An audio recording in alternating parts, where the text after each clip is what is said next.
cognitive tests. I've done them twice, and I aced both of them. And the doctor, in one case, said, I've never seen anybody ace them.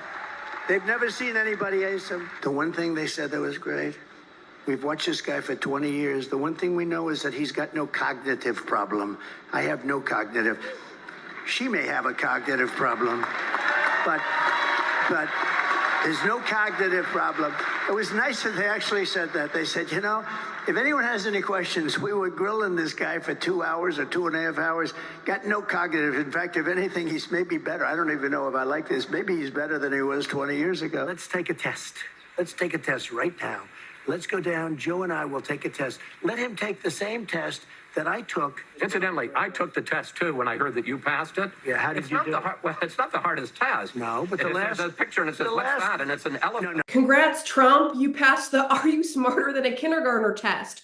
But buckle up, everybody, because today we're diving into why renowned psychiatrists are ringing the alarm. And be sure you watch till the end, as we'll be exploring the implications of Trump's cognitive decline alongside his alarming track record. Now, Dr. Alan Dyer, co-author of the 1973 Goldwater Rule and a leading voice in the field, is speaking out, saying that if he were Trump's doctor, he'd order a full round of tests to determine the cause of what he believes could be signs of dementia. He just decided, you know what, I'm going to stop taking questions. And then he's swaying to Ave Maria and YMCA for about half an hour.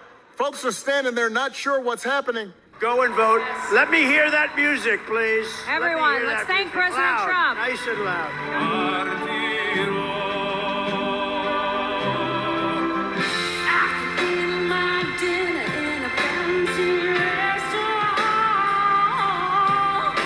So play YMCA. Go ahead. Let's go. Nice and loud. Here we go, everybody.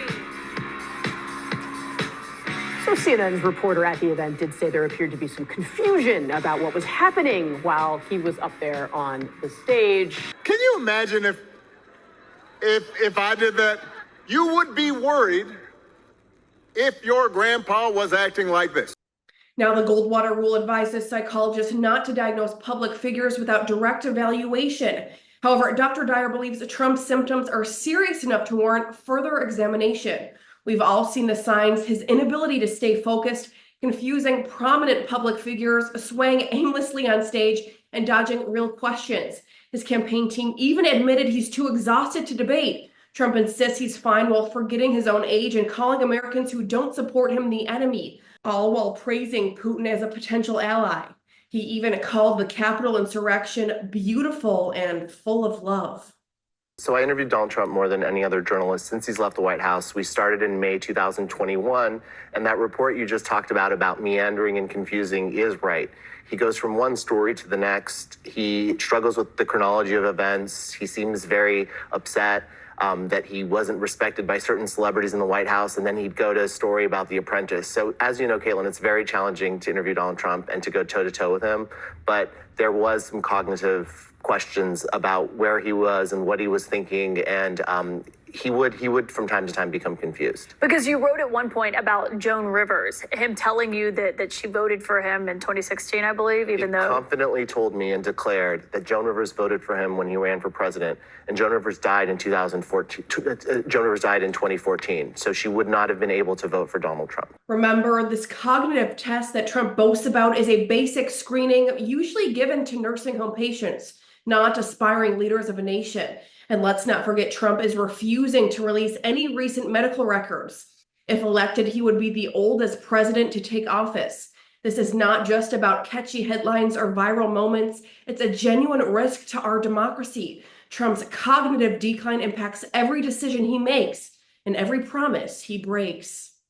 And you and I both know that he has talked about turning the American military on the American people. He has talked about going after people who are engaged in peaceful protest.